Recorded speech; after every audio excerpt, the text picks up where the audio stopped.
La I la la la long long long. We should do a song to warm up. what was that song you were just singing? Who sung that again? Inner Circle. Do you want to keep it that way?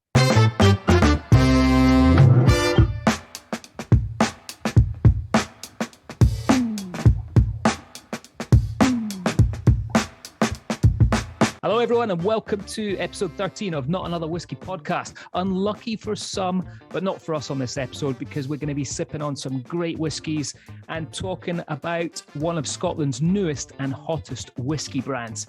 So if you're looking for some chat from whiskey geeks about Scotch whiskey and a wee peek behind the curtain into the world of independent Scotch whiskey bottlers, you've actually come to the right place this time. This is true, my man. Mitch, we're going to be looking at the world of independent bottlers, or as us whiskey freakies like to call them, indie bottlers, or as they are often written about, IB bottlers. That's like all the lingo you need to know about this kind of stuff. Now, we're going to chat about what they are, how they got started, digging into some of the big guys within this world, and something actually that's very close to what I'm up to at the moment. We're going to go over and chat to Calum Laurie about Fable, which is a new kid on the block in terms of indie bottlers. And I, as you know, Mitch, you know, I've just started working with these guys recently, and it's really cool actually, because a couple of guys like us who have worked mainly for distillers rather than indie bottlers, it's a different side of the coin, really, isn't it? Absolutely, mate. And we're gonna chat about that. I think that's going to be a great conversation that we're going to get into a little bit later on. But before we get into all this, let's hear what you've been up to this week, mate. I see you've been a busy boy with the new website and everything, right? Oh, I know. Yeah, we've been busy on that front. But actually, in terms of whiskey stuff, I haven't been that busy on the whiskey front. I went to Johnny Walker Princess Street the other day. I got caught up with TJ up there, and we did some filming and some tasting of Johnny Walker Black Label. But because COP26 is on, we kind of got booted out pretty quickly because the Kenyan Prime Minister or President, Prime Minister, isn't it, over there? He came and we had to leave. Otherwise, we were probably going to get killed, because there was about 25 Secret Service people knocking about and cavalcades and police escorts and everything like that. So we were welcome for a very short period of time, but we got what we needed to get, and that was good. But you've been running around again, out and about. What's been happening? Yeah, mate. So I was up at the Speyside Whiskey Festival, which was a little bit of a kind of distilled down event compared to what it normally is, pun intended there. But yeah, kind of weird for it to be in November, you know. But a really small event. It was staying small. I think they still had around about 400 events going on up there. So there was a lot going on. But Larkfire was one of the sponsors, so took the guys up there. We stayed at Copperbrock. It was kind of cool. We did we did loads of stuff. Did a Stillman's tour with Willie at Cardew. Amazing to see Cardew. If you're going to go up to Cardew, it's worth going in there for the tour just to see their brand home video. It's absolutely amazing. They've got it on this like 15-foot high screen, and then there's another 2 screens to the side, so you get this almost like 3D effect. But really cool video as well, the way they've put it all together. So it's changed days, changed days up there, because I remember when we used to go up there, Cardew historically was the home of Johnny Walker Red Label, right? Yeah. And remember in the old kiln, they had all the old merch. They had ice buckets and striding men and stuff like that. The thing that I remember most about Cardew was the smell. And the still house actually smells like pear drops. It's so vivid. I remember it like it was yesterday, that smell, you know? Well, and that's where all that is, mate. So, you know, where they've got the video, like I say, in the kiln, and then the other part, remember where there's the mantelpiece and all that, and there's a big striding man. That's like the tasting center now. So really cool to see it all. Like I was sitting there doing the tasting with Willie, and I'm like, I remember bringing people in here and doing tastings here, and they got a nice little shop there as well. So really cool. They've actually got a little cocktail bar outside, but obviously because it's November, that wasn't running at that point in time. But what else did we do? I went to Benriach. Did a little tasting there. That was really cool, catching up with those guys. Did the usual stuff. Went to Highlander for dinner and the Downs and all that kind of jazz as well. So, and then I went to a nice dinner on Friday night at Glenfiddich, which was hosted by Mark Thompson. So that was cool, catching up with Ian Miller, the Finland Whiskey girls were there as well. They'd come over from Finland, so it was nice meeting them. 5-course dinner paired with some amazing Glenfiddich as well. We had Snow Phoenix, we had a 1976 Glenfiddich, and a Glenfiddich that was bottled for COP26. Which I know we're going to get onto a little bit of COP26 in just a second. So. And a quick question, more for my vanity than anything else.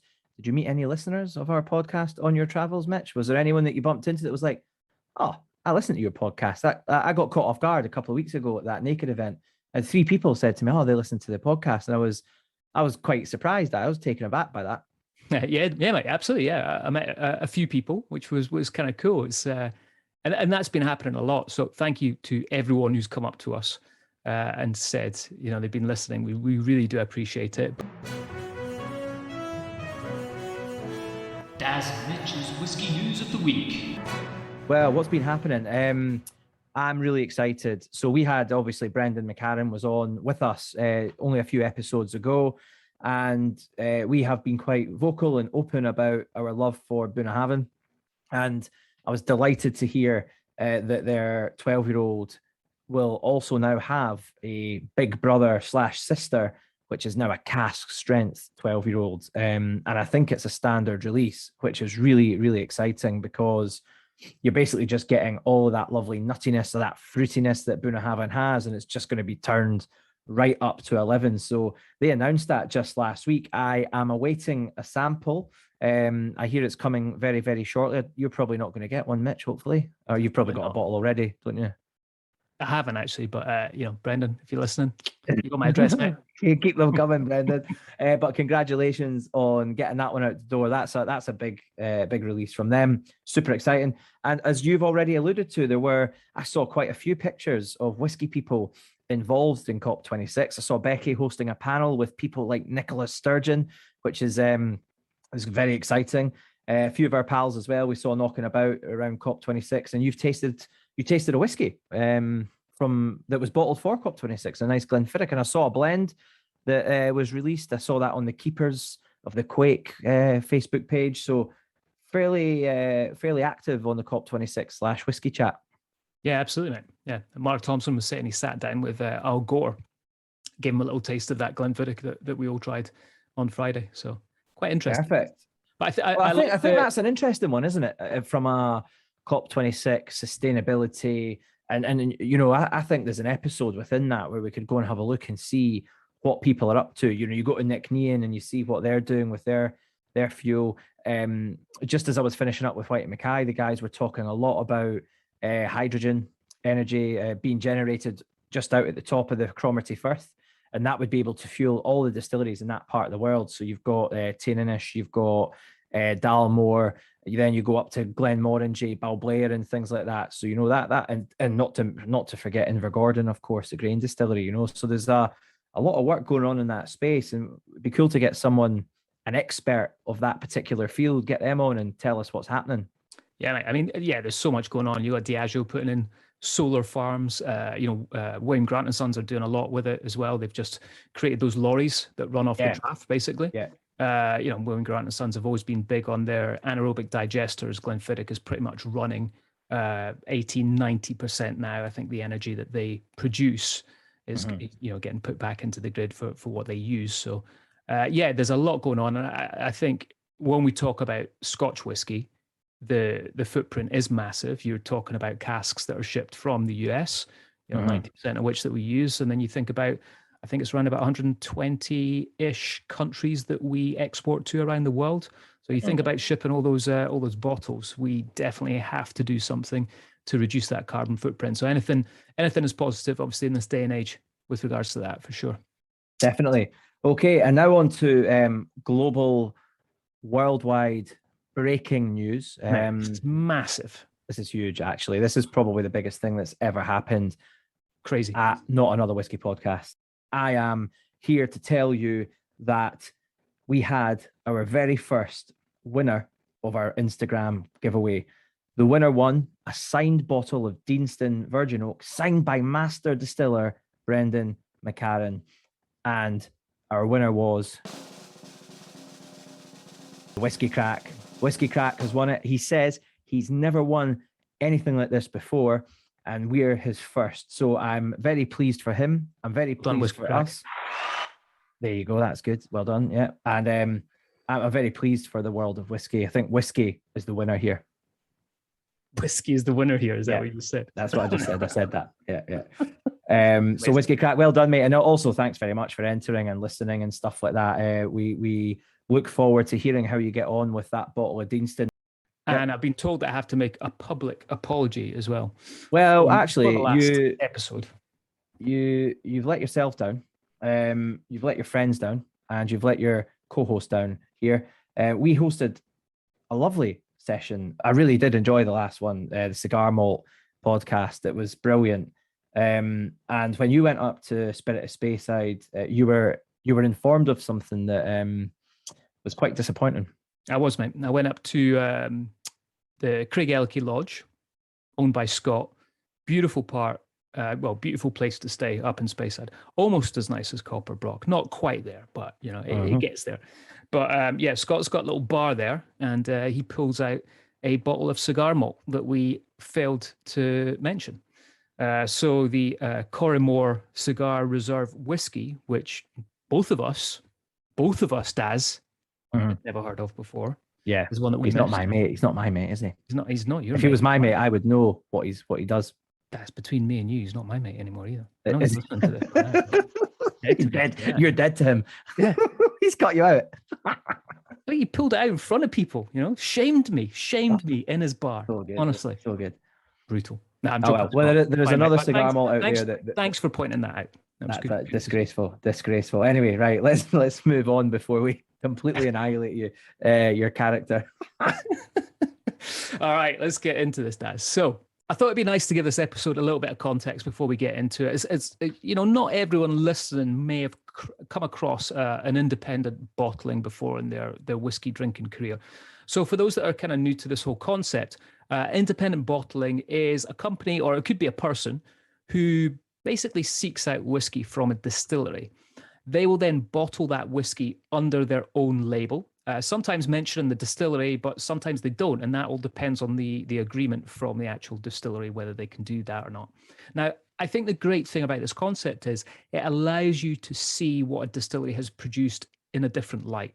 And my analogy for this is, if you think about the car world, you can go in and just buy a car in the showroom, drive out there. Everyone's going to recognize that car driving down the street. But then you take these guys that are really skilled, that kind of tune it and make it completely outrageous, almost unrecognizable from that original car. That's kind of like what an independent bottler will do. Now, I'm not saying that they're going to try and change completely what the original distillery was trying to get across, but they want to put their own mark on it by maybe just the bottle, or a unique style of bottle, or recasking it to make it taste a little bit different. Most of the time they are always going to be at cask strength. There's very few independent bottles that I've seen that sit low 40% ABV. So it's quite an interesting sort of relationship, I suppose, that distillers and independent bottlers have had over the years. Now, I know when times are really good, distilleries look at independent bottlers as almost like a parasite. Pretty harsh to say that, but they're thinking like, well, we can sell all this liquid ourselves. Why do we need to send it off to anyone to tamper with it and put our name on it? But then you look at times such as the time that we've just gone through, which has been COVID, and distilleries may not have been selling as much as they once had.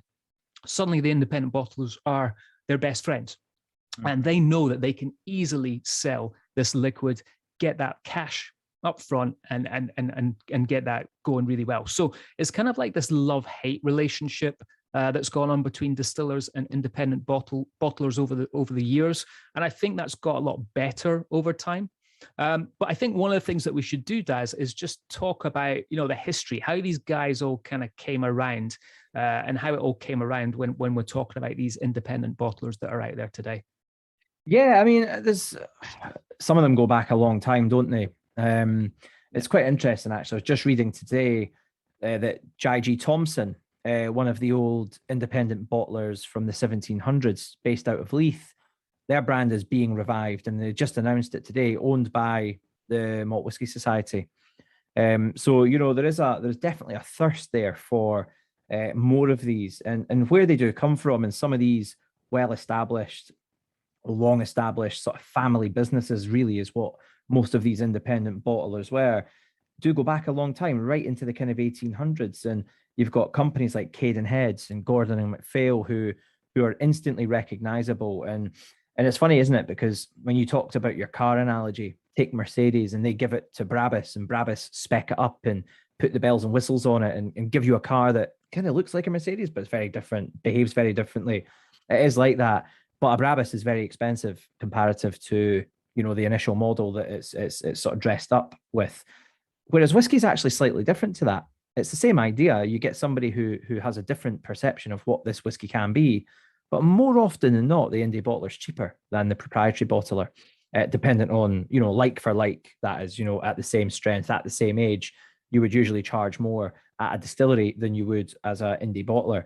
So there is a slight sort of change there. And I think that's probably where Cadenheads, Gordon MacPhail's, you know, these really traditional kind of independent bottlers, I suppose that's where their interest has always been. These are novelty products. These are not run-of-the-mill, regular, everyday things. They're actually quite specialist. So you do go into independent bottlers.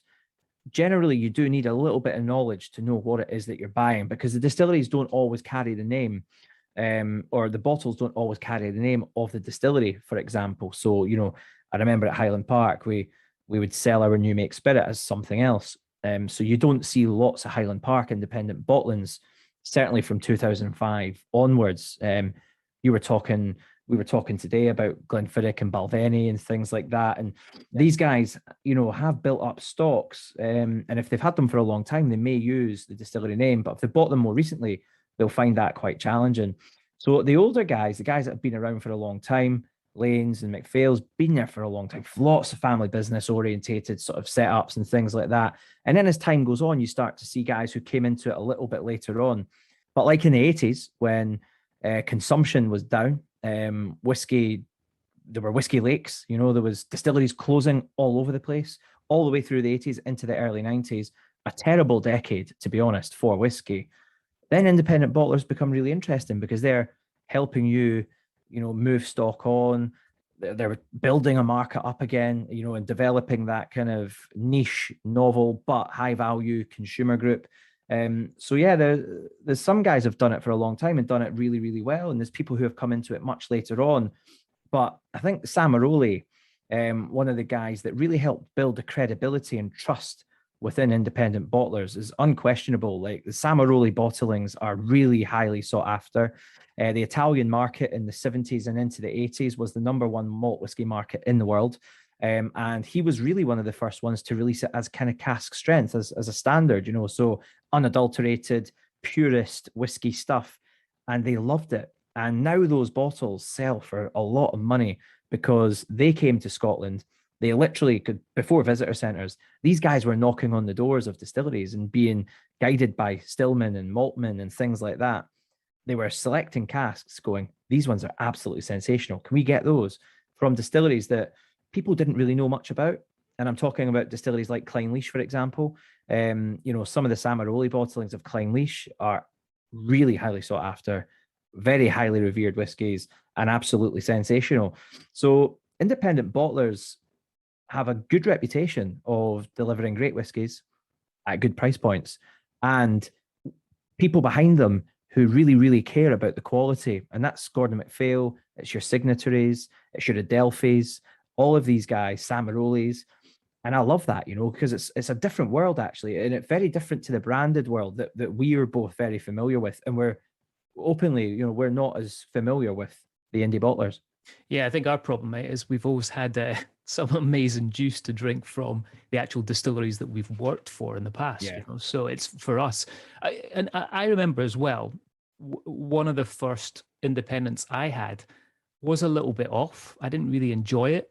Mm-hmm. And I think that put me off at an early stage. I've got a good friend of mine, Scott, and that's all he buys is independent bottles. And he's mad for it, you know. So I always kind of actually refer to him a lot because I'm like, well, what's good? What have you been buying? And I think it can be hit and miss. I think it's more hit these days than it is miss. I think the reputation of independent bottlers has gone really kind of through the roof. And I think what people that are listening have to remember is back in the day, a lot of the time, the distilleries would just offload casks that weren't that great. They would never use. And you had a lot of what you called, aside from the guys that we've mentioned already, but you had other independent bottlers that were called armchair bottlers, and they just didn't care as to what they were getting. Just on paper, they saw they were getting a cask. They're like, oh, great, let's just bottle that. Whereas, you have a lot of these other guys that are physically going around tasting things, seeing what everything is, and then taking it from there. They were almost like the casks that you might call them outliers. For whatever reason, they didn't quite fit in with distillery style and things like that. So they were just, well, maybe move them on to another blender, maybe do the reciprocal deals in the background, or move them on to some of the indie bottlers, or maybe an experiment that just didn't go right for them. I think what's interesting now is a lot of these independent bottlers are getting really young liquid, and casking it themselves and then recasking it to make something very interesting and very unusual, which is great to see as well. Or one of the things I think we should talk about as well is how many of these guys are starting to get their own juice going. You've got Adelphi with Ardnamurchan now, going back to a distillery that's very green. It's got this biomass going on. They're using hydro for their electricity. We've got Gordon and MacPhail for Ben Romack. They've had that for a long time now. Probably, I don't know, probably like 10 years at least, maybe more. I think it's probably longer. 13, maybe 14 years. Yeah. They're just building the Cairn distillery. I know that because I drive past it all the time going up to Speyside. It's looking pretty close now. Elixir, Sukhinder Singh, about to open Isla. So Elixir have the Port Escaig line.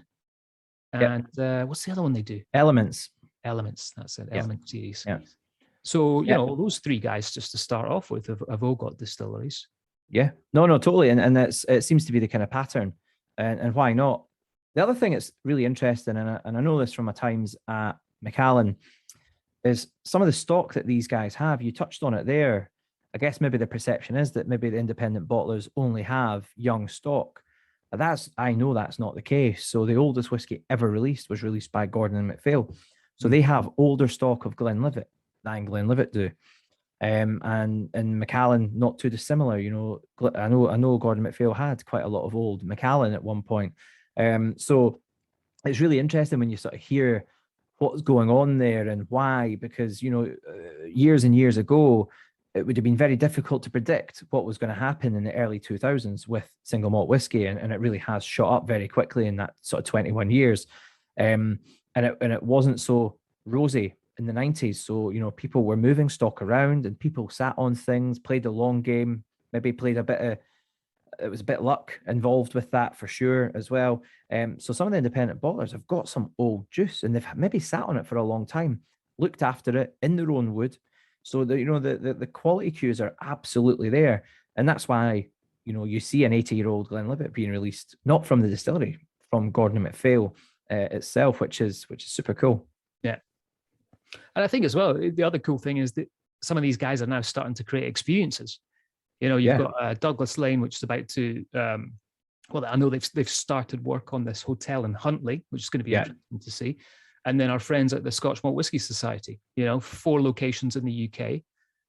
One of them we've sat at and done an episode from before, but they also have over 100 international partner bars, which is, not a physical location, but these bars all around the world stock all their independent bottlings, which are always fun to see, especially their names and descriptions. Yeah. And just to go back to Gordon MacPhail, it was quite interesting. We met a few guys. You bumped into them up in Speyside the other week there. I know there was a group with Stephen Rankin at Gordon MacPhail this week, another group that we know.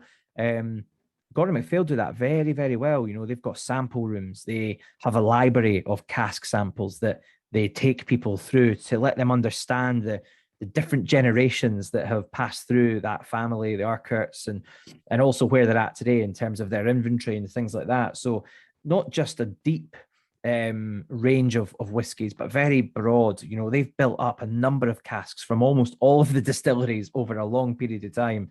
And everybody that goes there leaves saying it was absolutely sensational. Personally, I've not been up, but I'm sure if we speak to Mr. Rankin very nicely, he'll let us go in and sniff a few samples. Yeah, we hint there to Stephen. Yes, please, sir, if you're listening. The other thing that you didn't mention, and I will mention it, is the Hunter Lane story there as well, because that's a brilliant story. And we've spoken about this 3 or 4 times. I'm in love with Ardnahoe as a distillery, as a place to go. I always drop in. The setting is insane. And it's great to see these independent bottlers actually really at the forefront of kind of pushing the boundaries of what a distillery can be from a sustainability sort of energy point of view, from an experiential point of view, and actually from a hospitality point of view as well, because that's a part that sometimes we skim over. But people are traveling to Scotland from all over the world.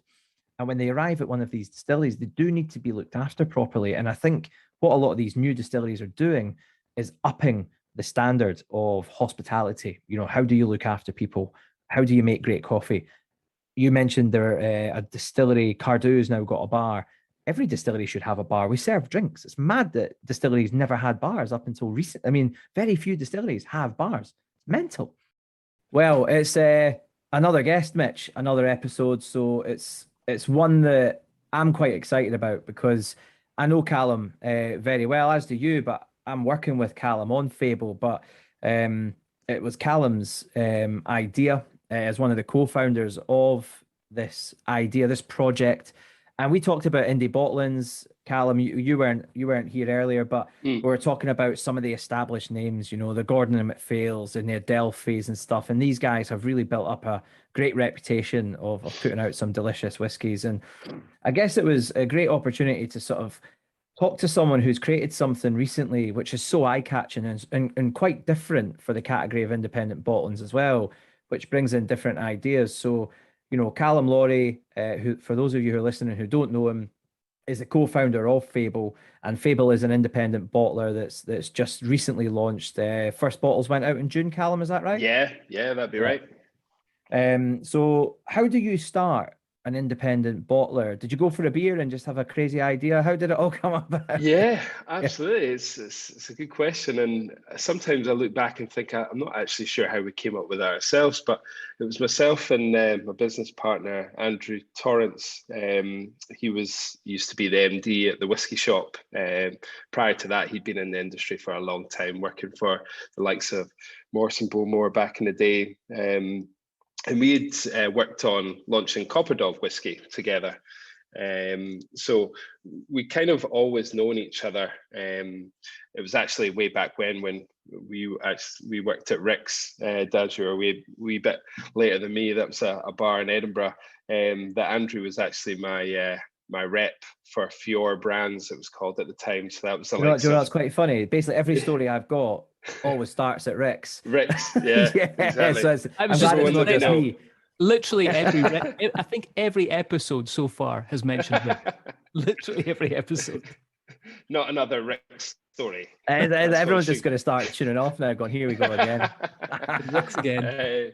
So yeah, he used to try and punt me Campari and Maduri when no one was drinking it. And so I've always known Andrew, and when we were working on Copperdog together, it wasn't, I mean, we weren't thinking about this project at that point, but obviously we were launching a brand in that contemporary space, if you like. And obviously that was linked to Diageo, so it wasn't our brand per se. So it was a little bit later down the track where Andrew and I wanted to do something together. We obviously don't have a distillery. We don't have a family history in whiskey. We don't have the provenance, the heritage, but we could get access to whiskey, and we knew that. So the natural route was to try and have a go at trying to do independent bottling, and we didn't know what we were doing as we set out, and we didn't know how challenging it could be, or what path it was going to take us, how quick it would take us to grow, what markets we should be in. But it was just, like you say, it was an idea, and we kept chipping away at it. and here we are now, launched into a number of markets, and there's still challenges there as an indie bottler, which we can get into, but it's been quite a journey. I think it's not to say that no one else could do it. I mean, you can. It just takes a lot of hard work and knowing a few people to get access to whiskey ultimately. So, Calum, let's talk about some of those challenges, because one of the things that Daz and I were just talking about is, as an independent bottler, I think there's always been a love-hate relationship with distillers, right? And kind of what the independent bottlers are doing. So when you guys created this whole concept for Fable, did you have to say to who you were going to get the casks, which I know is predominantly Diageo or old Diageo, right? Yeah. Did they want to see the plan for what you guys were doing, or was it like a case of, right, these casks are available? We'd certainly shared some of our plans and labels, etc., just to make sure that we were adhering to some of the Diageo code. So there was a part of that at play for sure. But they were quite open with us and quite supporting of us doing what we wanted to do, as long as they had sort of not sign off, if you like, but just to make sure that we weren't doing something stupid with their liquids, really. So we have to bottle everything that we get from Diageo. So moving away from the liquid, man, I've got to say the packaging is, I think, the best packaging I've seen from any independent bottle recently. I mean, it's absolutely stunning. Mate. And not just the packaging, mate, the storylines behind it as well. Let's talk a little bit about that. How do you guys come up with all these kind of storylines behind each bottle? Yeah, we collaborated with an agency called GP Studio down in London. Andrew, while he was working at the whiskey shop, had been in touch with GP Studio, who actually did a lot of the retail interiors for the Piccadilly shop, and they're also work on brand identity as well. So we got in touch with them early on in this sort of creative process, and got some of their input. So we'd always kind of wanted something that would be quite striking, something that would set us apart from the norm, and that obviously that traditional space, the Gordon MacPhails of the world, who do what they do brilliantly, but we can't play on all those hooks that they have. So we wanted something that would look amazing on shelf, and maybe speak to a new audience, the kind of audience that we've spoken to for a long time in our different brand roles in the past. So we had a quite loose brief with GP Studio around creating a brand that is very giftable, and it's more about having a creative side to it, element to it, opposed to having the liquid up front and all the credentials. They all sit behind it, and we can happily talk about all of that stuff. But if we were reaching out to a new audience, we needed something quite compelling, quite striking, that would attract other people into the category. And to be fair, actually, we've got a lot of the old guard, if you like, the real whiskey nerds that have come on this journey with us, and they love what we're doing as well. I thought there might have been a bit of a reaction from them, a negative one, but it's not been the case. So GP came back to us with this concept around Fable, and obviously, myth telling and scotch go hand in hand. So that's not new, but it was just to try and put it on a label, a set of labels, and tell the story all the way through.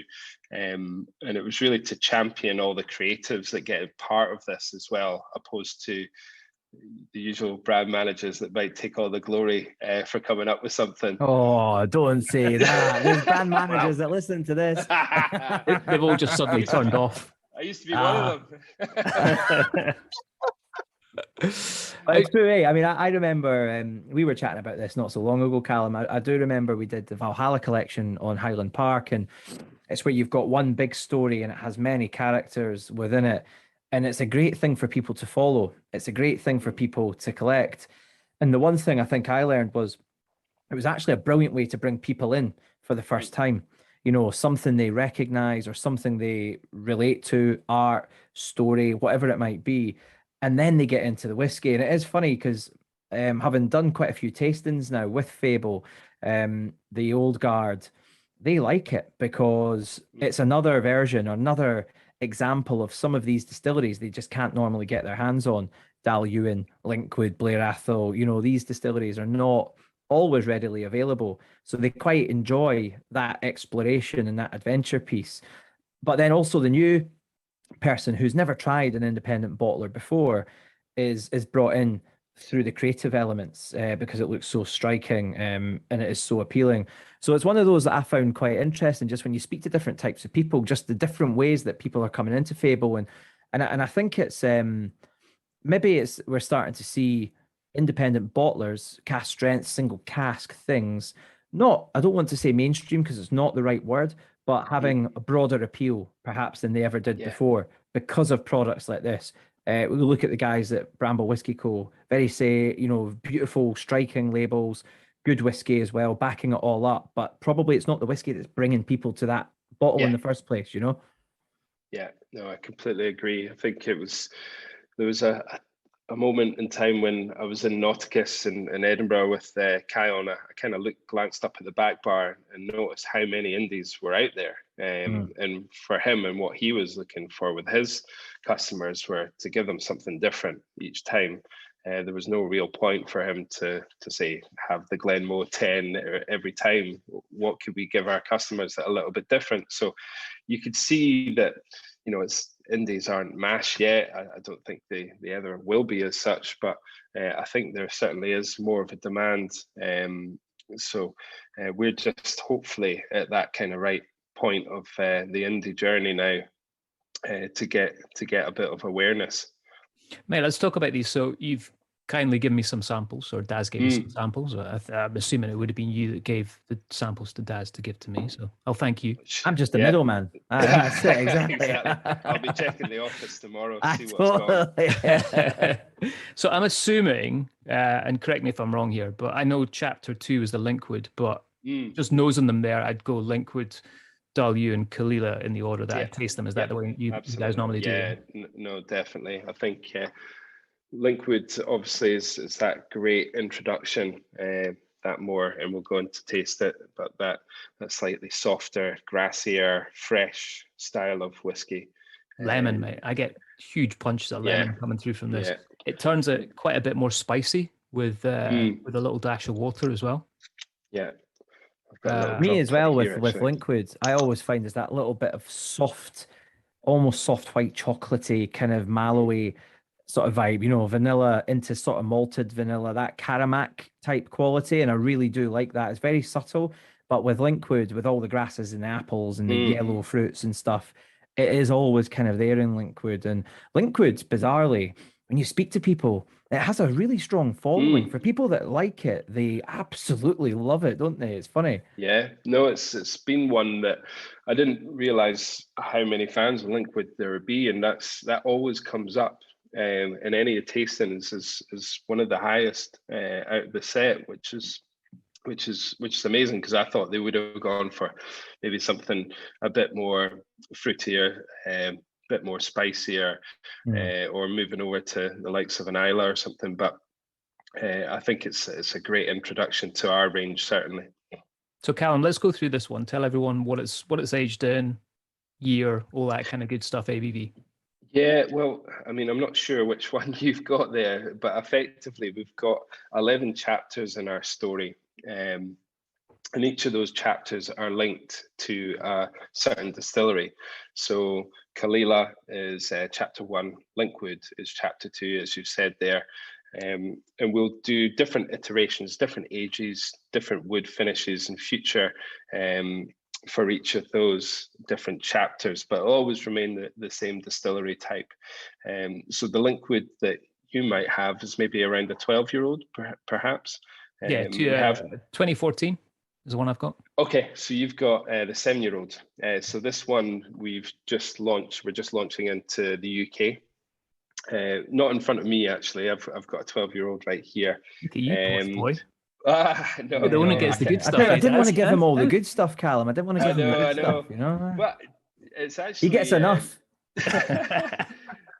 Touchy point there, Calum. Touchy point. No, it's actually hard to get hold of my own stuff. It just seems to go out the door before I even get hold of it. So we're always sort of scrapping not a bad around. problem to have, mate. I know, no, it isn't at all. So, but the Linkwood in all the whiskies that we're doing right now are Asian hogsheads, refill bourbon barrels. So what we've tried to do with this set of whiskies is it's all about sort of stripping it back to the natural characters of each of the distilleries. That's what we've really tried to do with these. So we haven't had that much wood influence in the first iteration of Fable. And obviously we're talking about the Ghost Piper of Clonyard Bay series, but when we do move on to the next volume, which might be in about 2 years' time, maybe 18 months, we might look at different wood finishes. So it is that unadulterated, raw, stripped back style of whiskey. So you can really, really taste all those beautiful characteristics from the distillery. And again, the feedback that we've had on that has been very positive, and people are really starting to appreciate and being able to taste some of those little nuances that they might not have been able to experience before. Obviously, if it's heavily sherried, then that might disguise some of them. So all of our whiskies that you'll be able to purchase right now are hoggies. Yeah, it's exceptional. You can see that with the color as well. It's got this very light color. I wanted to rewind a little bit. You talked about the Piper of Clonyard Bay. I love that, by the way. And if anyone's listening, go to the website, fablewhisky.com, and check out the video as well, because the animation that goes with this whole story is absolutely spectacular. But let's talk about that story. Is that you and Andy sitting around after drinking a bottle and making up that story, or no, is it legit? That story is legit. Whether there's truth in it, but that story is legit. And what we've done is embellished it a little bit for the animation, but the storyline is true, and we'll cherry pick different stories from around Scotland for each of the different volumes. So we've got one in the pipeline for the next volume. Beautiful. But the guy that did that animation was a guy called Hugo Queller. He's Bolivian, but he lived in Edinburgh for years, so it was quite coincidental. But lovely chap, and what he managed to bring to life and through the labels has just been exceptional, way better than we could have ever expected. And I think these are the kind of layers that Daz was talking about, that just all those little touch points, whether it be the packaging, the animation, the prints that we have to go with each of the bottles. You know, these are all the nice little added values, if you want to call them, that people have really appreciated. And yeah, having seen your handwriting, Calum, I'm really glad that you didn't have a stab at the animations. Yeah, well, yeah, my briefs to Hugo, you've actually seen one of my squiggles to Hugo as to how perhaps the label should be formatted. Yeah, you should stop sending drawings of things like that to people. Yeah, I just blame Seb, my son, and just say it's one of his doodles, but it's actually mine. Calum's next release is going to be just Matchstick Men. Yeah, smiley faces. Exactly. The stick men of Clonyard Bay. Right, let's move on to the second dram, Calum.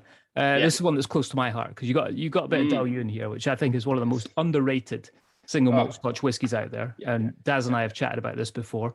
And I've done a lot of digging into Dalyun because I bought the house up, the old excise officer's house up there. So really kind of cool for me to see. And one of the stories I loved was there's a guy called Ray Lyons that used to live in the house, and he used to go down to the distillery. He was the excise officer down there, and used to just go down with a flask of coffee, or what everyone thought was a flask of coffee, but he used to sit in his office and just fill it up with New Make Spirit, get absolutely lashed. And then there's a path, and it still exists today, from the distillery up to the house. And he used to take his Irish wolfhound down with him. so the Irish Wolfhound could pull him back up the hill, back to the house. So it's kind of cool. Whenever I do that walk, because I do it often from the distillery up, I think about Ray Lyons, and I'm like, that's so, I can see, it's a steep walk. I can see why I got it. Yeah. Well, the next label, we need to get an Irish Wolfhound on the Dalhousie bottle somewhere in tribute Mitch to getting dragged. Yeah, exactly. Right. So that's my little fable about Dalhousie. But let's crack into this. And I was having a little nose of this earlier. Nose is fantastic. Yeah, it's a cracker, and it's kind of one of those other whiskies that are lesser known and maybe aren't out there and readily available, but it is a classic Speyside. So you are getting those toffee, apple, pear. It's just lots of fruit. But I always remember the Dalhousie Flora and Fauna bottlings, from many years ago, and they were. Yeah. I think that was a 16-year-old Dalhousie. It was quite heavy in color, wasn't it? It was really dark. I always remember it had this little bit of tobacco and spice in it, but it was quite a fruity single malt. And I haven't tried that many Dalhousies. I tried a James Eady one quite recently, which again was quite a fruity, spicy one. This one's fruity, but it's less so on the spice, I would say. It's got a lot more kind of. It's got a stunning nose. It's almost like I agree with you, Calum, on everything you said already, but I almost get this like perfume, kind of rose petal nose to it. I haven't added any water. That's just at 56%. I know. It's quite. I'm assuming you guys literally just pulled this out of the cask and jumped in. Yeah, absolutely. I mean, we obviously pull the samples off, try them all, make sure we're happy. But yeah, they're all non-chill filtered. We obviously don't add any color, so you are getting those straw whiskies coming through. But they actually probably been drinking for too long now, but they're quite quaffable. Yeah, even at that ABV. I think I mean for me that works a little bit better with a splash of water, but I agree 100%. There wasn't any burn when it was neat. It was completely fine. Which is maybe just because I'm a raging alcoholic. No. I think you've done it in the right way though. You start with the Linkwood, you move up to the fruitier Dalhousie, and then we take a wee spin over to Islay. Over to Kalila. Is that a cue to get on the Kalila? The thing is with Kalila, because it's such a, it's probably of the distilleries that we have in the Fable collection, probably the best known distillery. And a distillery that I would say is reasonably well sought after now. People really love the elegance of Kalila for an Islay. It is light, crisp, clean. It has these beautiful, like light orangey kind of fruit notes to it, and it's funny, isn't it? Because a lot of people, they just think of the smoke, but the flavor behind the smoke is so important. And each distillery has it. You see in Lefroy, you see this mossiness behind it. There's some of that lemon and herbal qualities in Lefroy, but here at Kalila, it's that lovely, clean orangey that I love. I adore Kalila for that, because you get all the benefits of the smoke, but then also the benefits of these big tall stills that they've got at that distillery there as well. And it's great young and it's great old. Kalila is one of those ones I've yet to find a bad one, to be honest. But it's and we've got some younger Kalila casks, 7-year-old, and then we've got some older ones up at kind of 12 years old, and it's just so interesting just to kind of go back and forward between them. Yeah, for me, mate, that's like classic Kalila from our Diageo days, Yeah. Well, Calum, you were there for a bit as well. You know this. Yeah. I always said to people, Frazzles. And that's, again, it took me straight back to Frazzles as soon as I noticed that smoky bacon. Yeah, it is that kind of smoky barbecue fish, citrus all over it. Beautiful, Cam. Well, they're amazing, mate. I haven't got, what's the ABV on the Kalila? I haven't got that written on the bottle. Well, if it's the same one I've got here, it looks like 57.6. So another big one. All right, so shameless plug for the brand. Where can people buy it? How much are each one of these? Yeah, so we are in a lot of the kind of well-known retailers around the country. So whether it's the Green Wellish, either Mass or Mall, we're just about to release chapters 6, 7, and 8, because we've done chapters 1 to 5 twice now. So you should be able to get your hands on 6, 7, and 8. Probably end of November time is kind of what we're hoping for. Just in time for Christmas. Mm-hmm. Yeah, exactly. You're looking around sort of 70, 75 up to sort of 100 for the Kalila. So we've not tried to be too clever. We tried to price match everyone else, the established guys on the same kind of ages. So there's a lot that goes into what we do.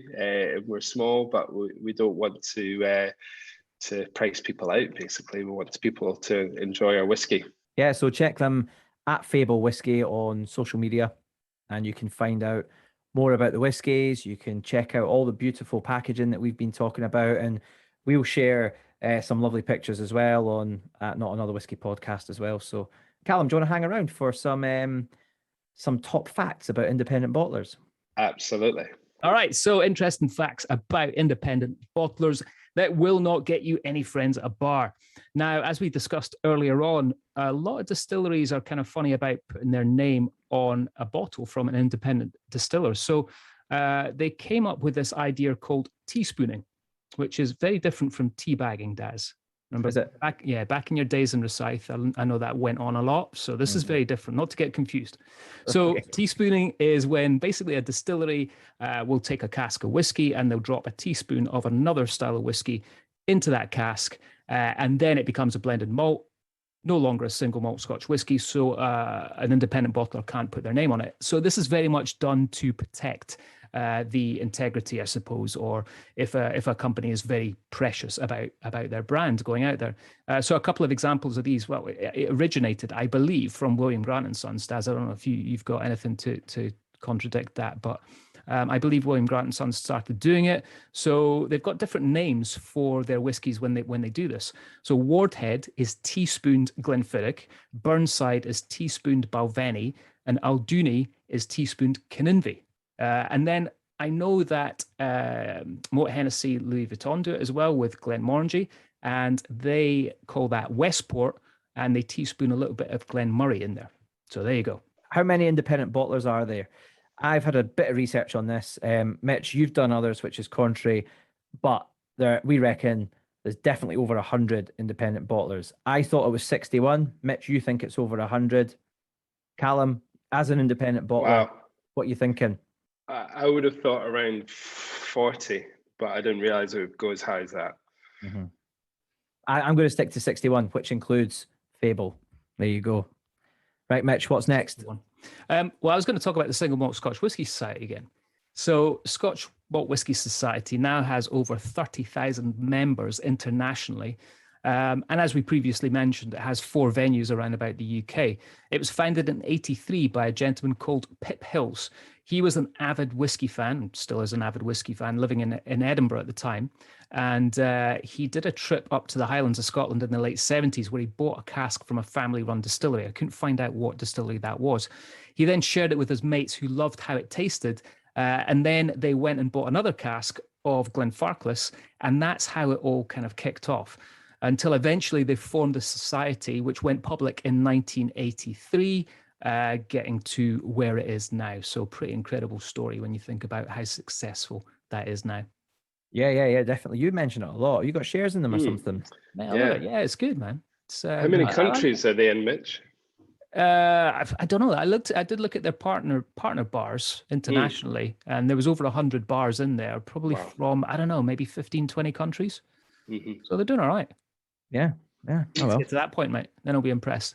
Yeah. Well, this is it. But this is the way of doing it, right? And this is one of the facts, but it's something we've covered already. Independent bottlers, probably the best way of realizing your dream of owning a whiskey business, isn't it? In terms of startup costs and getting access to things. And it's like you say, Calum, it's probably finding the right people is probably the hardest part about it.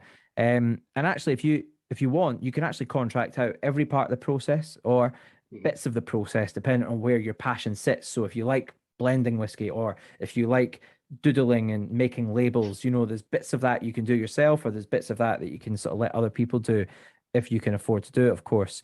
And that is probably the best way to start your journey of owning a distillery, because look at Hunter Lane, they've opened Ardno Ho on the back of their independent bottling business. Yep. There's loads of other examples of that we've kind of already covered. So when will the Fable Distillery open, Calum? That is the question, isn't it? Yeah. Let's go for 2025. Are we going to put that in my KPIs? Is that? yeah, exactly. There you go, guys. You heard it here first. Fable Whisky 2025. Where's it going to be, and what are you going to call it, Calum? Confirm one. Confirm, and it'll be called the Wee Fable Distillery, because it'll be a 10-litre still. Yeah. Brilliant. All right, guys. Well, Daz, that's it. Another episode in the bag. Big thanks to Calum. Calum, thank you so much for joining us. Thank you.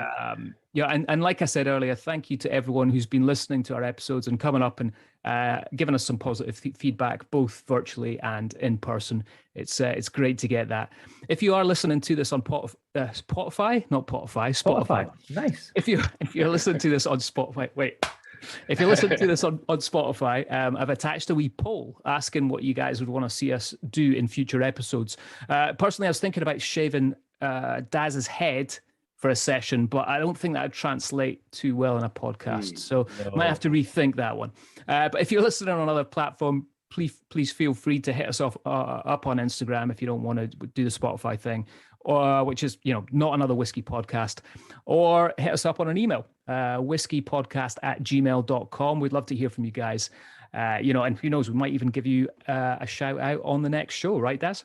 Nice one. Absolutely, Mitch. Yep, definitely. Well, next episode, we're going to go to the Lowlands, aren't we? We're going to have a little whiz around the Lowlands and have a bit of a focus on King's Barns, which will be really, really cool, as a couple of Fifers going up to a distillery in Fife. And, maybe we could do some research and to find a good place where the Fable Distillery can be made. All right, guys. Well, thanks for listening, and may all your whiskies be wet and silky, just like Daz's underwear.